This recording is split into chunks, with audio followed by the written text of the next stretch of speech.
Afternoon city में आपका बहुत बहुत स्वागत है। राजस्थान की खबरों के साथ मैं हूं आपके साथ स्नेहा सिंह। देखेंगे तमाम बड़ी खबरें। शुरुआत करेंगे हेडलाइंस के साथ। सुर्खियों को पेश करने में ताउन किया है डॉक्टर ऑर्थो ऑयल के साथ साथ डॉक्टर ऑर्थो कैप्सूल्स साथ लेना ना भूलें।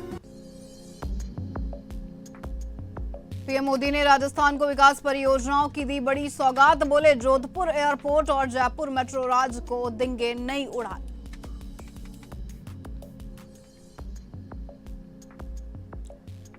बलोत्रा रिफाइनरी से रोजगार और उद्योग को मिलेगी नई रफ्तार। पीएम मोदी बोले परियोजना बदलेगी क्षेत्र की पूरी तस्वीर।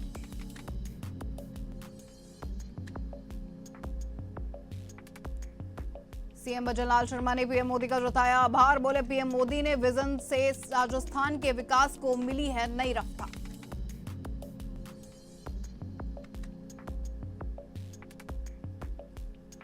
वसुंधरा राजे ने पीएम मोदी का किया धन्यवाद। राजस्थान को बड़ी सौगात देने पर जताया आभार।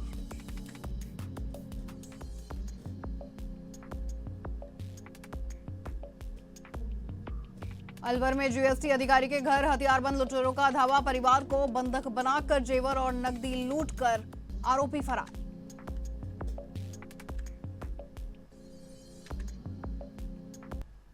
इसी के साथ बुलेटिन की शुरुआत करेंगे राजस्थान की बड़ी और अहम खबरों के साथ। सबसे पहले आपको बता दें, प्रधानमंत्री नरेंद्र मोदी आज जोधपुर एयरपोर्ट पहुंचे।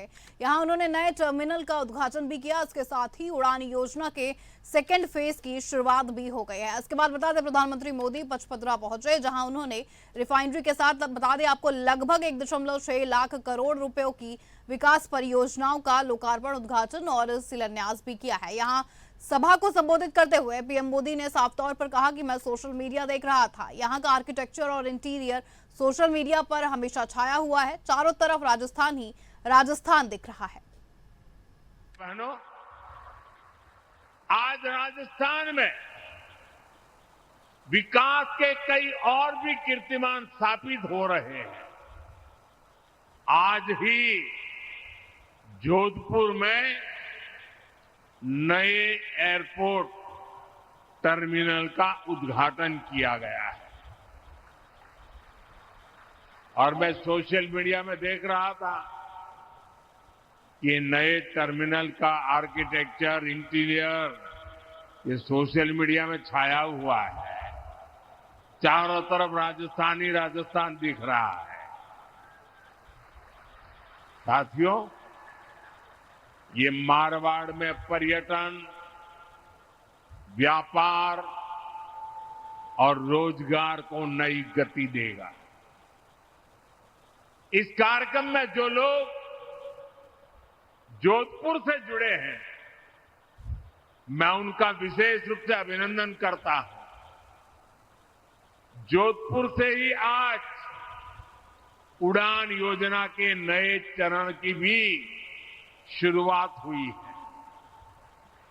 इसके तहत छोटे छोटे शहरों और दूर दराज के क्षेत्रों को एयर कनेक्टिविटी से जोड़ा जाएगा। साथ ही अब जयपुर में मेट्रो का विस्तार भी होने जा रहा है।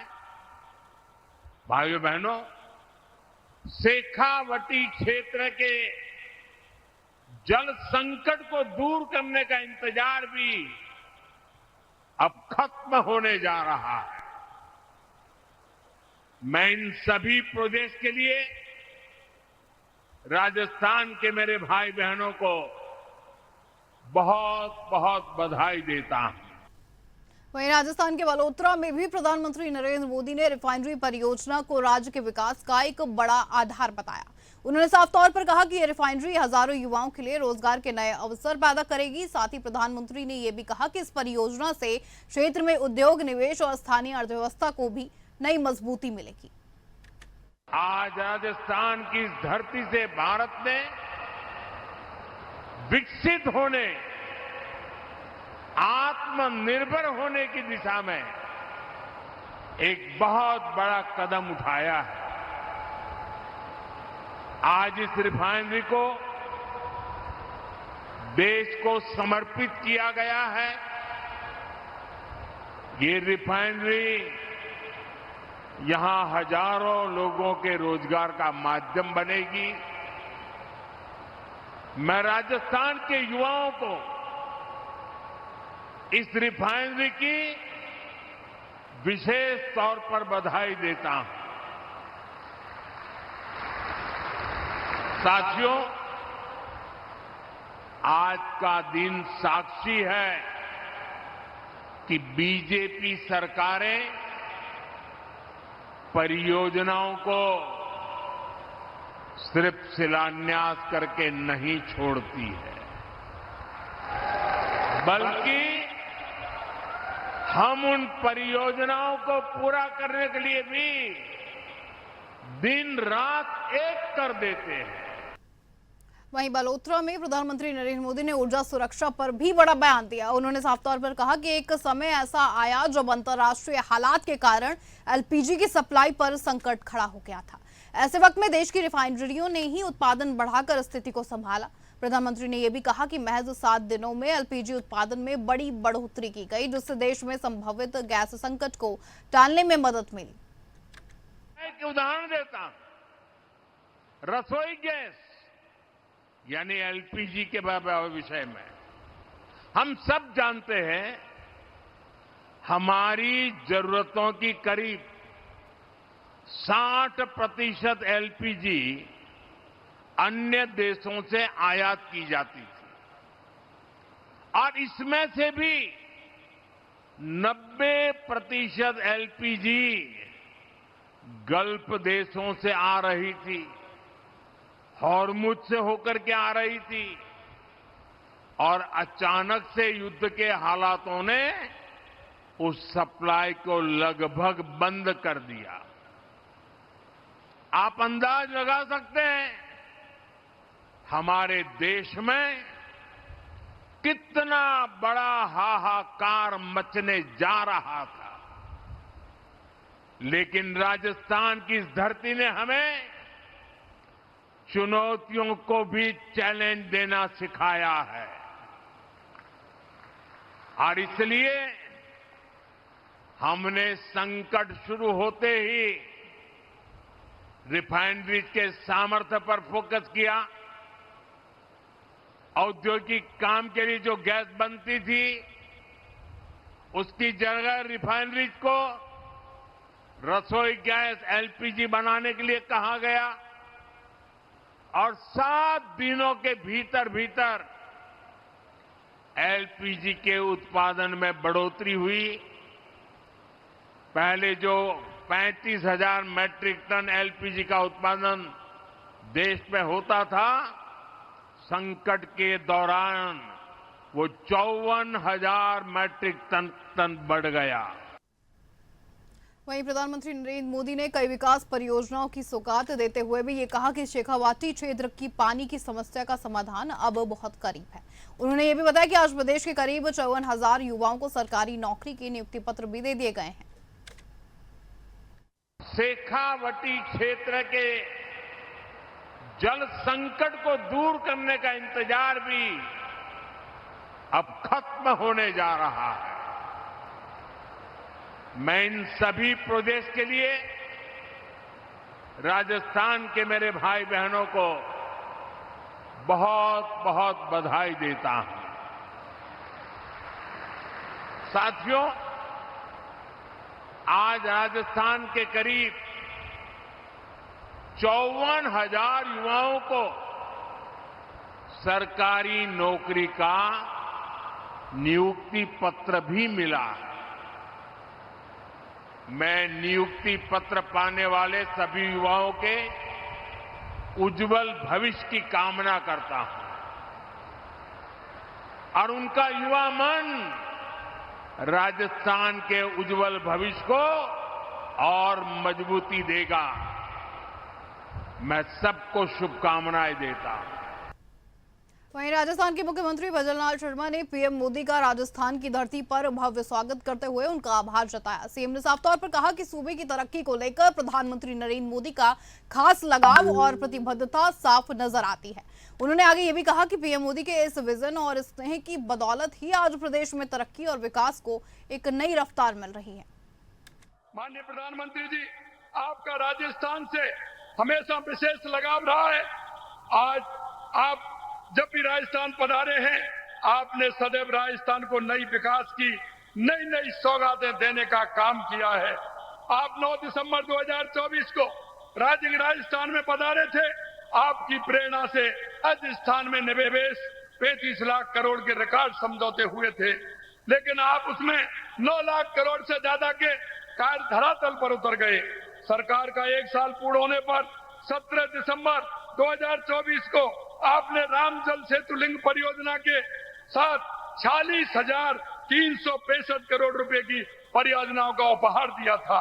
माननीय प्रधानमंत्री जी, आप 22 मई को 2025 को ऑपरेशन सिंदूर के बाद बीकानेर में पधारे थे। तब आपने अमृत भारत स्टेशन के साथ 26,000 करोड़ रुपए की परियोजनाओं की सौगात दी थी। पिछले साल सितंबर में बांसवाड़ा में आपने माई बांसवाड़ा परमाणु ऊर्जा परियोजना के शिलान्यास सहित 1,80,000 करोड़ रुपए के विकास कार्य के उपहार राजस्थान को आपने दिया था। वहीं राजस्थान के मुख्यमंत्री भजनलाल शर्मा ने यह भी कहा कि आज का ये ऐतिहासिक दिन राजस्थान सहित पूरे देश के औद्योगिक विकास में मील का पत्थर साबित होगा।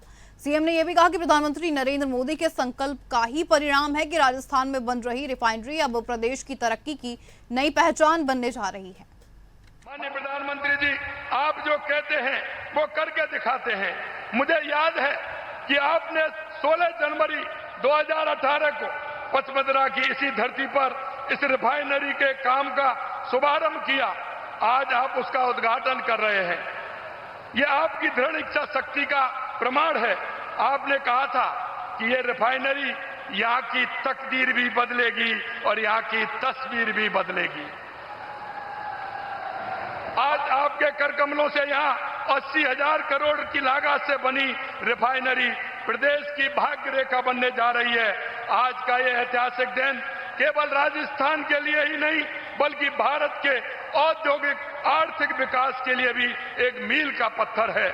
मैं सभी प्रदेशवासियों को आदरणीय प्रधानमंत्री जी की इस ऐतिहासिक सौगात रिफाइनरी के लिए बहुत बहुत बधाई और शुभकामनाएं देता हूं। यह रिफाइनरी पश्चिमी राजस्थान को पेट्रोकेमिकल उद्योग का हब भी बनाएगी और ये सबसे बड़ी बात, इससे हमारे लाखों युवाओं को रोजगार के नए अवसर मिलेंगे। ये रिफाइनरी प्रदेश के समग्र विकास का ग्रोथ का इंजन साबित होगा। आपने जयपुर मेट्रो फेज 2 के लिए 13,000 करोड़ से अधिक की सौगात प्रदेश को दी है।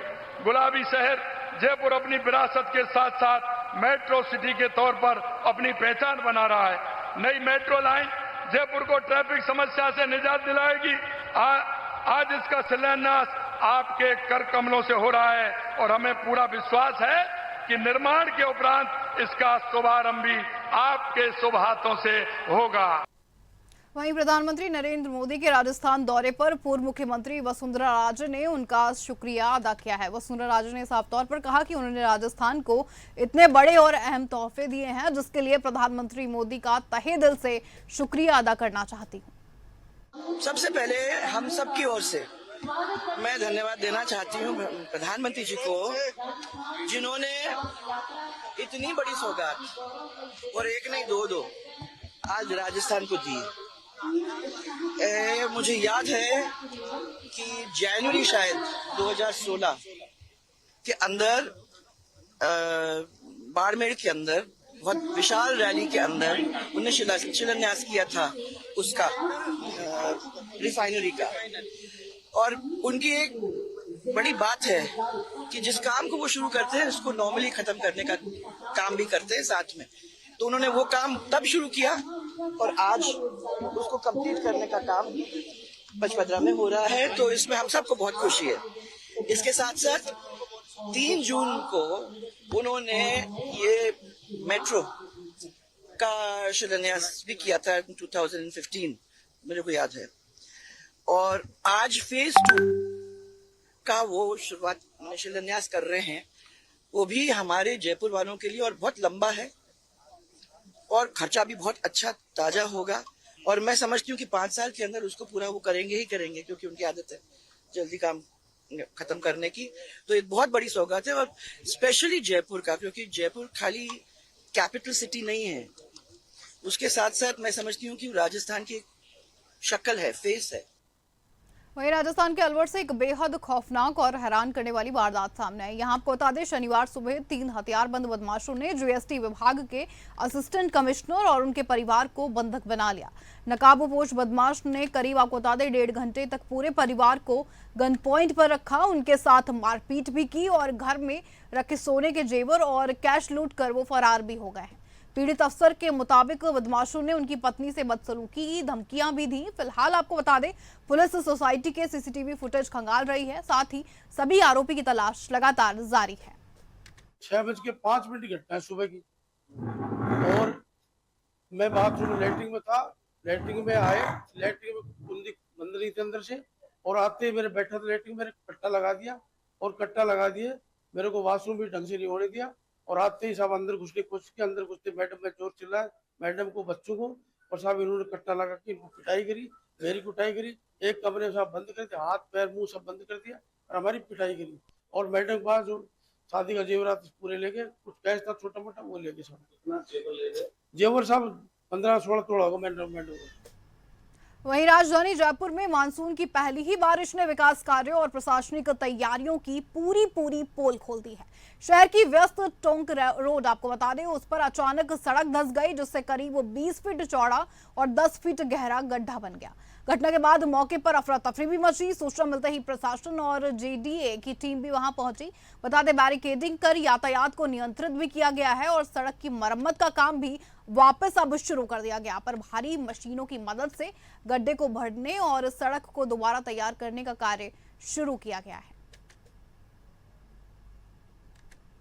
वहीं देश की राजधानी दिल्ली से एक खौफनाक वारदात भी सामने आई। उत्तर पूर्वी दिल्ली के आपको बता दें, उस्मानपुर इलाके के एक पार्क में उस वक्त सनसनी फैल गई जब मॉर्निंग वॉक पर निकले लोगों को एक 18 साल के युवक की लाश मिली है। मृतक की पहचान सीलमपुर के रहने वाले मोहम्मद तौहीद के रूप में हुई है। बता दें, जो मजदूरी का काम करता था। घर वालों का ये साफ तौर पर कहना रहा पूरी वारदात को लेकर कि तौहीद रात में खाना खाकर घर से निकला था और फिर वापस वहां से नहीं लौटा। उसकी चाकू से गोदकर बेरहमी से हत्या की गई है। हैरान करने वाली बात यह भी है कि पिछले 1 साल में इस पार्क में कई कत्ल हो चुके हैं। फिलहाल पुलिस इलाके के सीसीटीवी फुटेज भी खंगाल रही है ताकि कातिलों का सुराग लगाया जा सके। वहीं आपको बता दें, कासगंज के गंजडुंडवारा कोतवाली क्षेत्र में संदिग्ध परिस्थितियों में एक महिला का खून से लथपथ शव मिलने से सनसनी इलाके में फैल गई। इटा रोड स्थित आपको बता दें, केएन पैलेस में किराए के मकान में रह रही महिला शिल्पी की धारदार हथियार से गला काटकर निर्मम हत्या किए जाने की अब पूरी आशंका है। घटना की सूचना मिलते ही पुलिस भी, फॉरेंसिक टीम और डॉग स्क्वाड भी मौके पर पहुंचकर जांच में जुट गए हैं। एसपी ओपी सिंह ने घटनास्थल का निरीक्षण किया है और अधिकारियों को आवश्यक दिशा निर्देश भी दे दिए हैं। जनपद कासगंज के थाना गंज डुंडवारा अंतर्गत एटा रोड का एक गांव है गणेशपुर, जिसमें एक महिला अपनी लड़की के साथ अकेले किराए के मकान पर रहती थी। आज सवेरे उनके पड़ोसियों द्वारा उसमें से खून निकलने की सूचना पुलिस को मिली थी। यूपी 112 की टीम, स्थानीय थाना की टीम और उच्च अधिकारियों की टीम द्वारा तात्कालिक रूप से मौका मुआयना किया गया। डेड बॉडी जहां पड़ी हुई है वहां फोरेंसिक टीम बुला करके और डॉग स्क्वाड की टीम भी बुलाई गई है और वो बाकी हम एग्जामिन करा रहे हैं। प्रथम दृष्टया जो डेड बॉडी को देखने से लग रहा है कि धारदार हथियार से उसका गला काटा गया है और उनके परिजनों से जो बात की गई है, बाकी लोगों से जो बात की गई है, कुछ साइंटिफिक एविडेंस जो हम जुटाए हैं, पुलिस को ढेर सारी चीज़ों की जानकारी भी मिल गई है। हम अग्रेतर वैधानिक कार्रवाई करा रहे हैं। मृत्यु का कारण स्पष्ट करने के लिए डेड बॉडी को नियमानुसार पंचायतनामा भरकर पोस्टमार्टम के लिए भेजा गया है। सर, क्या मृतक महिला की शनाख्त हुई? हाँ, हो गई है। मृतक महिला बेसिकली सिरपुरा थाना अंतर्गत रहने वाली थी। यहाँ वो रह रही थी किराए के मकान पे। उनके परिजनों में भाई से, उसकी लड़की से पुलिस द्वारा सबसे वार्ता की गई है। ढेर सारे क्लू मिले हुए हैं हमें, जो अभी इस स्टेज पे आपको बताना उचित नहीं है। वहीं आज आषाढ़ कृष्ण पक्ष की आपको बता दें पावन संकष्टी गणेश चतुर्थी मनाई जा रही है। इस अवसर पर गंगा स्नान और भगवान गणेश की पूजा अर्चना का विशेष महत्व बताया गया है। धार्मिक मान्यताओं के अनुसार इस दिन गणपति बप्पा की विधि विधान से पूजा करने पर जीवन में सुख समृद्धि और बाधाओं से मुक्ति का आशीर्वाद भी प्राप्त होता है। मान्यता ये भी है कि महिलाओं द्वारा गणेश पूजा करने से घर में मंगल कार्य बढ़ते हैं, जबकि विद्यार्थियों के लिए ये दिन विशेष फलदायी माना जाता है। कहा यह भी जाता है कि इस दिन गणेश जी की आराधना से शिक्षा और करियर में सफलता के मार्ग प्रशस्त होते हैं। प्रयागराज में गंगा स्नान को अत्यंत पुण्यदायी माना गया है और श्रद्धालु इस दिन व्रत पूजन कर भगवान गणेश से अपने मनोकामनाओं की पूर्ति की प्रार्थना करते हैं। ये आषाढ़ कृष्ण पक्ष का गणेश चौथ है। आज चौथ की तिथि है। आज के दिन गंगा स्नान करना, गणेश जी की पूजा करना, अगर महिलाएं करते हैं उन्हें संतान की प्राप्ति होती है, घर में मंगल होता है। अगर जो पढ़ने वाले विद्यार्थी हैं वो भगवान गणेश की पूजा करें तो उन्हें अपने क्षेत्र में सबसे अधिक सफलता प्राप्त होती है, उनका भविष्य उज्जवल होता है। अतः बच्चों को चाहिए भगवान गणेश की पूजा पाठ करके अपनी विद्या अध्ययन का आरंभ करें और आगे बढ़ें, ये हमारी कामना है। और भगवान गणेश की कृपा होती है सब पर, बच्चों को पढ़ने वालों पर। गणेश पूजा किया करें। और प्रयाग में गंगा नहाने का विशेष लाभ ही है। यहाँ जो आदमी आगे गंगा नहाता है, पूजा पाठ करता है, गणेश जी की वंदना करता है, उनके सारे मोर सिद्ध हो जाते हैं। ये गणेश जी का महत्व है। वहीं भोपाल स्थित राजीव गांधी प्रौद्योगिकी विश्वविद्यालय यानी आरजीपीवी में उस समय हड़कंप मच गया जब स्कूल और आपको बता दें इंफॉर्मेशन टेक्नोलॉजी की परीक्षा ठीक 10:55 पर अचानक रद्द कर दी गई। जी हां, परीक्षा सुबह आपको बता दें 11 बजे होनी थी, लेकिन उससे पहले ही प्रश्न पत्र चोरी होने की घटना सामने आ गई। रिपोर्ट्स के अनुसार चोरों ने आपको बता दें बायोटेक्नोलॉजी विभाग की खिड़की तोड़कर अंदर घुसकर प्रश्न पत्र चुरा लिए थे। छात्रों ने इसे आपको बता दें सुनियोजित साजिश बताते हुए पेपर लीक की आशंका जताई है। कुलपति डॉक्टर आलोक शर्मा ने मामले की जांच के लिए 3 सदस्यीय समिति गठित कर दी और पुलिस भी एफआईआर दर्ज कर चुकी है। सुनने में आया कि जैसे आज कुछ बच्चे पेपर देने आए थे तो हमें ये पता चलता है कि जब बच्चे पेपर देने आए तो उनको ये बोला गया कि तो आप लोग का पेपर चोरी हो गया है, इस वजह से आपका पेपर एट मोमेंट में कैंसिल किया जाता है। 11 बजे से बच्चों का पेपर स्टार्ट होना था, 10:55 में उनको बताया जाता है कि आपका पेपर कैंसिल हो गया है। मतलब इस यूनिवर्सिटी में कभी भी पेपर कैंसिल हो जाते हैं, कभी भी पेपर लीक हो जाते हैं। एक छोटी सी खिड़की से कोई आके पेपर ले जाता है और पेपर ले जाने वालों को पता होता है कहाँ पे पेपर रखा है, 20-20 अलमारियों के बीच। तो ये मतलब सारी चीजें संदेह के घेरे में आती हैं और हमें शक है कि शायद पेपर लीक और ऐसे बड़े इश्यूज को दबाने के लिए ये सारी साजिश रची जा रही है। तो आप लोगों ने बातचीत नहीं करी यूनिवर्सिटी के वीसी और इन लोगों से कि सर लगातार इस तरह के मामले क्यों हो रहे हैं? जब ये मामला हमारे सामने आया था तो हमने कंट्रोलर मैम से मिलने की कोशिश की थी, लेकिन वो हमसे नहीं मिली। तो फिर हम वीसी साहब के पास जाके हम सारे छात्रों ने हमसे बातचीत की, वीसी साहब से जवाब लेने की कोशिश की कि किस तरीके से जब गार्ड लगे हैं, जब सारी व्यवस्थाएं चल रही हैं तो कैसे पेपर चोरी जाते हैं, क्या हो जाते हैं। तो हमें वीसी साहब से भी कोई खास संतुष्टि वाला जवाब नहीं मिला है, लेकिन उन्होंने एक कार्रवाई शुरू कर दी है। अब देखते हो कार्रवाई कहाँ तक पहुंचती है। ये केवल आरजीपीवी का हमला नहीं है, ये बेसिकली पूरी हमारे ऊपर भी बैठे हुए जो ऑफिसर्स हैं उनके भी प्रक्रिया पे इन लोगों ने उनको हिलाने की कोशिश की है। ये बहुत एक दुखी कर देने वाली घटना है। सर, जो आपने बोला वेंटिलेटर खिड़की तोड़कर अंदर घुस गए चोर, ठीक है, लेकिन उनको गुस्से होंगे। हाँ, गुस्से मतलब, पर उनको कैसे पता कि पेपर कहाँ रखे हैं? आपको नहीं लगता कि कोई यूनिवर्सिटी का कोई हो सकता है मिला हुआ व्यक्ति? कहाँ पर ही देखिए, इसको ऐसे सीधे सीधे बोला जाना बिल्कुल गलत होगा, पर इसको ऐसे जरूर आप प्रक्रिया में आप रेफर कर सकते हैं इसके जवाब को कि देश का दुश्मन देश के बाहर ही हो, ये तय नहीं, अंदर भी हो सकता है। वो चीजें निकलेंगी, कमेटियां लगी हुई हैं, आपको स्टेटमेंट दे दूंगा, उनको निर्देशन लगेगा, उनको निर्देश लगेगा, समझ आ गया ना। ये चीजें कमेटी को अपना काम। वहीं सीतापुर के समाजवादी पार्टी जिला कार्यालय लोहार बाग में लखी शाह बंजारा जी की जयंती पर एक गोष्ठी का आयोजन किया गया। बता दें जिला अध्यक्ष समीम कोसर सिद्दीकी की अध्यक्षता में यह आयोजन किया गया है। कार्यक्रम में विधायक अनिल वर्मा सहित अनेक पदाधिकारी भी वहां पर मौजूद रहे। चित्र पर माल्यार्पण कर उन्होंने श्रद्धांजलि दी है। साथ ही वक्ताओं ने लखी शाह बंजारा जी के त्याग, साहस और मानवता के योगदान को याद करते हुए उन्हें सच्चा देशभक्त भी बताया।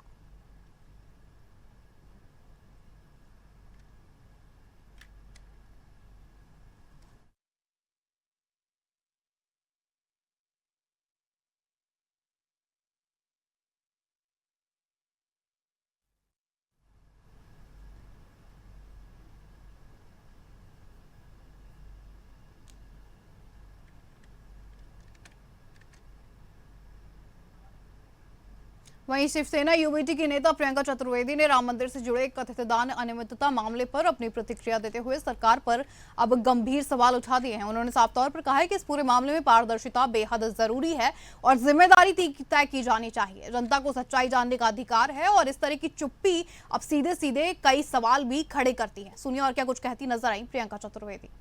देखिए, जो राम मंदिर की लड़ाई 500 साल की लड़ाई सनातनियों ने लड़ी है, हमारे साधुओं ने, संतों ने लड़ी है। हमारे कोर्ट्स के माध्यम से हमें ये भव्य मंदिर बनाने का हमें निर्णय आया था। उसके 2 साल के अंदर अंदर ही 500 साल की लड़ाई से एक मंदिर बनता है और 2 साल के अंदर ही अंदर भारतीय जनता पार्टी जो उसका पूरा श्रेय ले रही थी, उन्हीं की निगरानी में इतनी बड़ी चोरी हो जाती है। उन्हीं के चुने हुए लोग ट्रस्ट के हेड बने हुए हैं, मुखिया बने हुए हैं, उसी के अंतर्गत ये चोरी होती है। इससे बड़ा महापाप कुछ नहीं होगा कि आप राजनीति के लिए तो पूरा पूरा भगवान श्री राम का नाम लें, राजनीति के लिए, राजनीतिक फायदे के लिए आप पूरा पूरा भगवान श्री राम का नाम लें, और जब जिम्मेदारी आती है तो जिम्मेदारी से हाथ धोए थे। कल आरएसएस के जो वो मुखिया हैं, उन्होंने भी ये बयान दिया है। तो मैं बस यही कहूंगी, और उनका बयान। मेरे साथ इस बुलेटिन में इतना ही। देश और दुनिया की तमाम खबरों के लिए आप बने रहिए मुस्तक टीवी के साथ। नमस्कार।